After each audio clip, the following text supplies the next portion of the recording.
Discussions with Dena. Welcome, welcome. I am Dena, and this is Discussions with Dena. As we all know, it is election time. And you know what that means.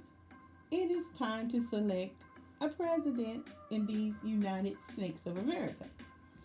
Now, this is the time when the presidential candidates bombard the airways with commercials and ads depicting themselves as heroes and their opponent as despicable trash. This is the time when there are promises made to you and your group of tangibles and good faith laws or favors that will encourage you to rush to the polls and vote for your favorite candidate. More often than not, you get to choose between the two Caucasian males who will be running the country and doing what is in the best interest of you and me and our people.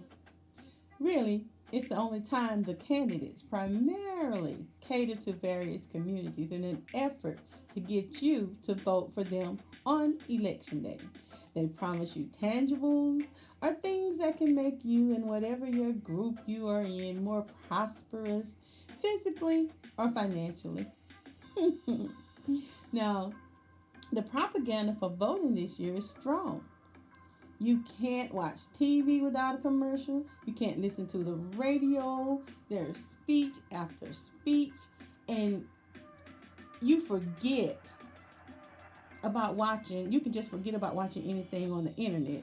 It is constantly popping up on the screen before each video you watch, after, during.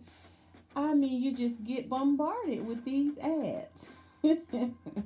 And it's annoying at this point for me. But I saw one ad that I found very disgusting, and it was supposedly catered to black men, which I found to be very insulting. And this ad contained half naked strippers dancing on the pole, popping their heinies, encouraging black men to get your booty to the polls. Now, what does that say about how you are viewed, black men? And yes, I'm shaking my head, but that's another topic for another day. So stay tuned. We'll discuss that at another time. But back to the question at hand. Does your vote count? Does my vote count? At this point, I am just not sure. I can't quite say it does. Now, we are constantly told of the and reminded of the importance of voting, and we're told that our vote does count. And I am certainly told it does by other black celebrities and in the propaganda that is sent to me as a black woman here in America. But in the last election, the popular vote, which is the vote that you and I make when we go to the polls, an actual vote that an individual makes for a candidate whom they believe will be the person that will fight and work for what's in their best interest. We are told that voting is supposed to represent the people's choice. But in this election, that was negated by the electoral college votes. So ultimately, that means that the electoral college vote is what determines who actually becomes president. So would not that mean that it is not my vote that counts, but that it is the electoral college's vote that matters? Since the popular people's choice does not determine the election, it's just a little food for thought.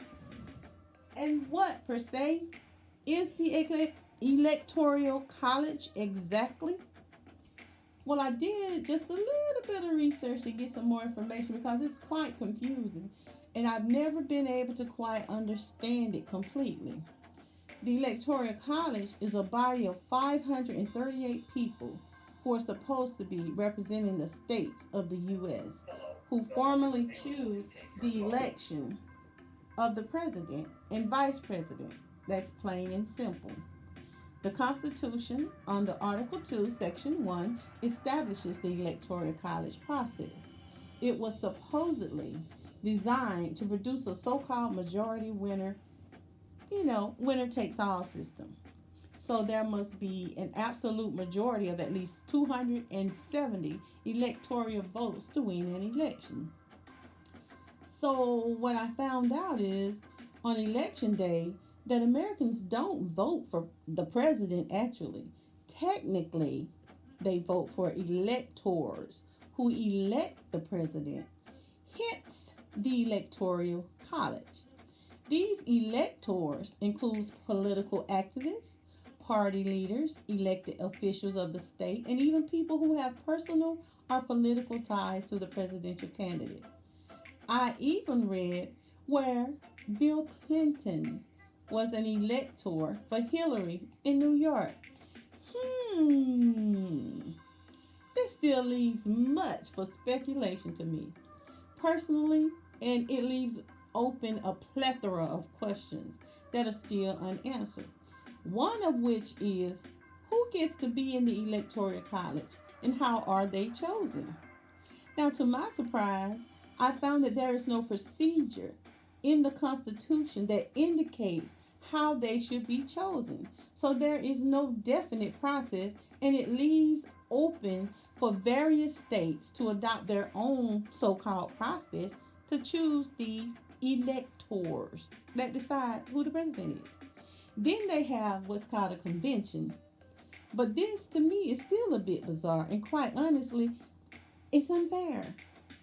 And most of all, this electoral college making the final decision definitely proves that the person that is chosen by them to be the president does not accurately reflect the will of the people, as in the last election, that we know who got the popular vote and who the electoral college decided to vote for.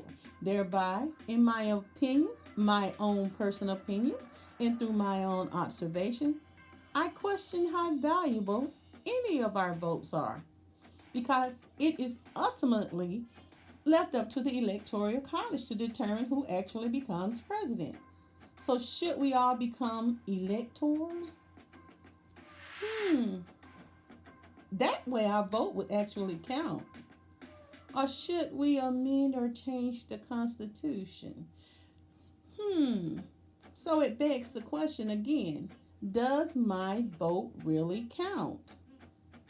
That's just a little food for thought. Anywho, I invite you to like, share, comment, and be sure to subscribe so you can listen to my podcast on Spotify, Apple Podcasts, Google Play, and check out my videos on YouTube. Now, I want to thank you for listening, and I will see you next time on Discussions with Dena.